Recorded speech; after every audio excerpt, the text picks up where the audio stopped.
আমার ভালো চাইলে আপনি যান, আপনি খাওয়ান শেষ সঙ্গে আবার কাল চাইেন যান, আমার মাপ চাইেন না যান, ভাই জায়গাটা দেন, ওই ঘরে আনেন, ওই ঘরে আনেন, এদিকে আনেন, এইদিকে এইদিকে এইদিকে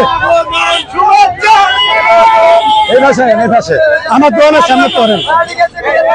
আমার এনে কোনো নাটক চলবো না, আমার এনে কোনো নাটক চলবো না। আমি কথা বলতে পারছি না, পাবলিক এত ভালোবাসা দেখে আমি কথা বলতে পারছি না। আমি কি বলবো, পাবলিক এত পরিমাণে এখানে আমাকে বাংলাদেশের পাবলিক এত চেনে, আমি মানে সারপ্রাইজ হয়ে গেছে যে এত পাবলিক। মিজানের হোটেল আমি জানতামই না, একটা কথা। প্রথম কথা হচ্ছে এখানে যে আপনার মিজানের হোটেল আমি জানতাম না, আর মিজানকে সেটা আমি জানতাম না। মানে এত জনগণের জন্য আমি কথা বলতে পারছিলাম না। আর এখানে যে মিজানের হোটেল আছে বা মিজানকে আমি জানতাম না। আমি এখানে যাচ্ছিলাম, যাওয়ার পথে জনগণ আমাকে দেখে যে এরকম পাগলের মতো নিউজ দিচ্ছে বা আমাকে ভিডিও করছে, আমি আসলে কথা বলবো কি, আমি তো কিছুই বুঝতে পারছি। দেখেছি আমি কোনো কথা বলি না, আমি জাস্ট দেখতেছি সবাই কি করছে। আপনি কোথায় যাচ্ছিলেন? আমি এখান দিয়ে হেঁটে হেঁটে যাচ্ছিলাম, যেখানে কোথায় যাচ্ছেন সেটা আমি বলবো না কোথায় যাচ্ছিলাম। অনেকেই বলতেছে যে আপনি ভাইরাল হওয়ার জন্য রাজের দোকানে। আমি অলরেডি ভাইরাল, আমি ভাইরাল হবো কেন? জনগণ মিলিয়ন করে ভিউ হচ্ছে। আমি যদি ভাইরাল না হতো তাহলে মানুষ কেন এত আমার সামনে?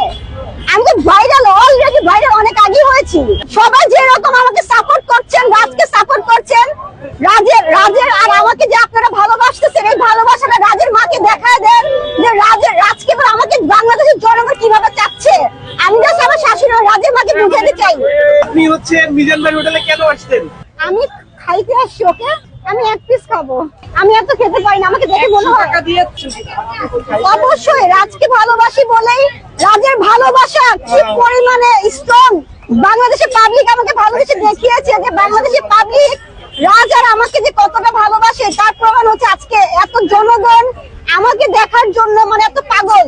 তার মানে কি রাজশেখর কর্মকার এবং নুপুর হোসেন রানীকে জনগণ এত ভালোবাসে, তার প্রমাণ আজকে। এবার আমি আমার শাশুড়ি আমাকে বলতে চাই, শাশুড়ি আম্মা আপনি দেখেন বাংলাদেশের পাবলিক আছে রাজ এবার আমাকে কতটা ভালোবাসে, তো আপনাকে ভালোবাসতেই হবে। আমি বিশ্বাস করি যেখানে বাংলাদেশ রাজের সাথে আর আমার সাথে আছে। না না, ওনারা এখানে নাটক করতে হয়েছে, 5 মিনিট খাওয়াইয়া লোক জমিয়ে লাইছে 500। এসব নাটক পাটক আমার দ্বারা চলবো না। যেই মহিলারা আসবো ভদ্রভাবে বসবো, খাইবো, যাইবো গিয়া। নাটক আলা মহিলারা আমার দ্বারা দরকার নাই। টাটকা কথা, আমার দ্বারা আইবেন আমার মা বোনের মতো যারা, ওনারা ভদ্রভাবে আইবেন, ভদ্রভাবে লিয়ে খেয়ে দেবেন গিয়া। কিন্তু ওই যে যারা নাটক করতে নেন, এইসব নাটক আমার দ্বারা চলবো না। আমি নাটক পাটক এটি আমার পছন্দ না। আমি তো কাম করে হারি না, নাটক করানোর সময় কই অন্তি ভাই ব্যাগটা ছাড়বেন না, কাজটা সিধা ছাড়বেন। ব্যাগটাই ছাড়বো ভাই, আমি তো এটা অভ্যাস।